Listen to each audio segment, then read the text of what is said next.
Sayyidatina Khadijah sangat diistimewakan oleh baginda Rasulullah sallallahu alaihi wasallam adalah kerana Sayyidatina Khadijah adalah orang pertama sekali yang berada bersama dengan baginda Nabi sallallahu alaihi wasallam daripada awal baginda menjadi rasul. Orang pertama sekali yang beriman dengan Nabi adalah seorang perempuan. Bukan Sayyidina Abu Bakar. Sayyidina Abu Bakar beriman lepas daripada Sayyidatina Khadijah. Kalau ditanya daripada kalangan lelaki, orang pertama yang beriman, Sayyidina Abu Bakar. Tapi sebelum daripada Sayyidina Abu Bakar Siddiq, radhiyallahu anhu, Sayyidatina Khadijah lebih awal lagi. Kerana waktu baginda Rasulullah menjadi Rasul, Sayyidina Abu Bakar masih di luar negara waktu itu. Beliau tidak di Mekah. Sayyidina Abu Bakar waktu itu di Yaman sedang berniaga, dan dia dalam perjalanan balik, baru dia tahu bahawa baginda Rasulullah sudah diutus menjadi Rasul. Dan ini ada satu kisah yang sangat istimewa. Sayyidina Abu Bakar ketika dalam perjalanan daripada Yaman pergi berniaga, nak balik ke Mekah, dalam perjalanan beliau berjumpa dengan satu orang lelaki tua. Lelaki ini seorang yang mengetahui tentang selok-belok atau apa yang terkandung dalam kitab Taurat dan kitab Injil. Lelaki ini bila tengok Sayyidina Abu Bakar Siddiq dan dia melihat wajahnya Sayyidina Abu Bakar Siddiq, dan ditahan. Kata lelaki ini kepada Sayyidina Abu Bakar, "Siapa nama kamu?"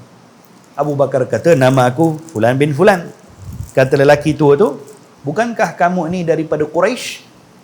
Bukankah kamu ni datang daripada Mekah? Bukankah kamu ini daripada keluarga sekian-sekian-sekian?" Macam mana lelaki tu boleh tahu backgroundnya Sayyidina Abu Bakar? Sayyidina Abu Bakar tak ada Facebook pun waktu tu. Macam mana dia boleh tahu? Sayyidina Abu Bakar terkejut. "Macam mana kamu boleh tahu tentang aku?" Maka kata lelaki ini, "Aku tahu tentang kamu. Dan aku ada satu lagi permintaan kepada kamu. Boleh tak kamu tolong angkat sikit kamu punya baju?" Sayyidina Abu Bakar pelik lah. Ini orang dah lah aku tak kenal. Dia pula tahu aku punya background. Tiba-tiba suruh aku angkat baju pula. Maka oleh kerana Sayyidina Abu Bakar melihat pada lelaki ini ada sesuatu yang istimewa, Sayyidina Abu Bakar pun waktu tu angkat baju. Dia angkat baju. Lelaki tu tengok ke arah perutnya Sayyidina Abu Bakar Siddiq, pada badannya. Dan di situ terlihat ada satu tanda putih macam ni. Kata lelaki tu bila mana tengok tanda putih pada bahagian perutnya Sayyidina Abu Bakar, katanya, inilah yang aku cari pada kamu. Dan inilah yang tertulis di dalam kitab-kitab kami yang terdahulu bahawa Nabi akhir zaman akan ditemani oleh seorang lelaki yang sangat hebat. Dia ada 2 orang peneman dan 2 orang yang akan menjadi penguat kepada dakwah Nabi akhir zaman. 1 orang dewasa, 1 orang budak muda. Dan disebutkan dalam kitab-kitab kami dahulu bahawa disebutkan sifat orang yang akan jadi pembantu kepada Nabi akhir zaman, disebutkan sifatnya. Dan aku dapati bila tengok wajah engkau, aku dapati sifat-sifat tersebut semuanya ada pada engkau. Dari segi rupa wajah engkau, tinggi, besar, warna kulit dan sebagainya, ini adalah sama seperti apa yang disebutkan dalam kitab-kitab dulu bahawa Nabi akhir zaman akan ada seorang pembantu dan sifat-sifatnya adalah sekian-sekian-sekian. Cuma yang aku tak nampak waktu itu adalah bahagian perut kamu. Kerana disebutkan juga, tandanya juga salah satunya ada satu tanda putih di bahagian perutnya. Sebab tu aku suruh kamu angkat baju. Subhanallah, Sayyidina Abu Bakar terkejut. Dirinya menjadi identiti kepada Nabi akhir zaman. Waktu itu beliau tak ada idea langsung tentang kerasulan Nabi Muhammad SAW. Dan memang pun beliau bersahabat dengan Rasulullah daripada kecil lagi. Kata lelaki itu, "Kamu ni adalah bukti bahawa Nabi akhir zaman sudah diutuskan oleh Allah Ta'ala. Kamu pergilah ke Mekah kalau tak percaya. Kamu pergilah ke Mekah.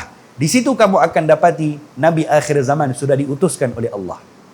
Maka Sayyidina Abu Bakar waktu itu tak ada idea siapa Nabi akhir zaman, walaupun di dalam hatinya kuat mengatakan Nabi tersebut adalah kekasih dan sahabat karibnya baginda Rasulullah SAW. Tapi tak ada bukti lagi. Ketika lelaki ni nak berpisah dengan Sayyidina Abu Bakar, lelaki ini kirimkan satu surat. Dia tuliskan satu surat, berikan kepada Sayyidina Abu Bakar. Katanya, nanti kalau kamu jumpa Nabi akhir zaman, berikan surat aku ni kepada dia. Dan kamu akan tahulah segala-galanya. Dan lelaki itu pun berpisah dengan Sayyidina Abu Bakar.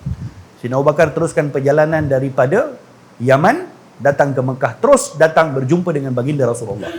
Waktu itu baginda Nabi kita SAW sudah diutus menjadi Rasul.